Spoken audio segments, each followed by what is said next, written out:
Right, this is how you reassemble a Ruger Mark IV. First, you take the barrel, and you put this in.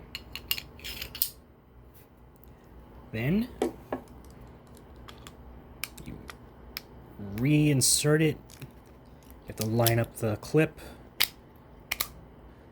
That's what's wrong. I need to redo it better. And there we go. Magazine. It's empty.